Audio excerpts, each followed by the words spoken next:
តោះឥឡូវយើងមក download ជាមួយនឹង Facebook វិញម្ដងបាទចំពោះ Facebook គឺយើងអត់ខុសគ្នាជាមួយនឹង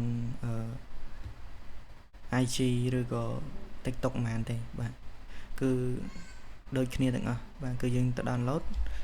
ចង់ reel គឺយើងចូលមក reel ចង់ video វែងគឺចូលមក video វែងណាបាទគឺចូលមក link អញ្ចឹងឥឡូវខ្ញុំឧទាហរណ៍ខ្ញុំយក video reel ចុះបាទអញ្ចឹងយើងចុចមកកន្លែង reel បាទ tab reel ហើយយើង copy URL បាទយកមកផាសចូលហើយអ្វីដែលយើងកលេចមើលគឺត្រូវមើលកន្លែងនេះបាទគឺយើងត្រូវឈូសយក reel បាទដើម្បីទៅ download reel បាទបើយើងយក video បានន័យថាយើងត្រូវទៅ copy នៅ video វែងកន្លែងនេះបាទអញ្ចឹងឥឡូវខ្ញុំយក reel បាទយើង copy កន្លែង link reel បាទហើយកន្លែងនេះក៏ select reel ដែរណាបាទបញ្ជាក់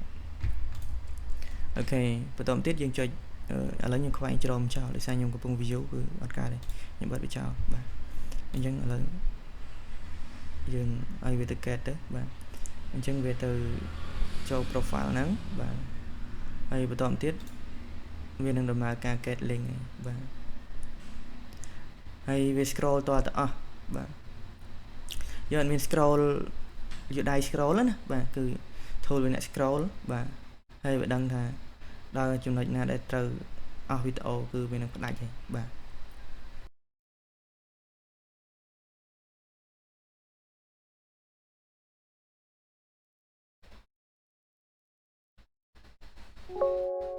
បាទអញ្ចឹងបន្ទាប់ពីវាបានget link ទាំងអស់ហើយបាទវានឹង load message ប្រាប់អីបាទអញ្ចឹងជំហានបន្ទាប់គឺយើង download ដូចគ្នាបាទយើងចុច download មកដាក់ folder បាទ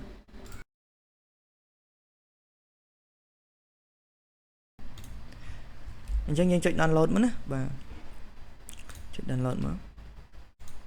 ហើយយើងទៅមើលបាទនៅក្នុង folder ហ្នឹងបាទអញ្ចឹងវាកំពុង download ហើយទាញយកវីដេអូហ្នឹងមកបាទ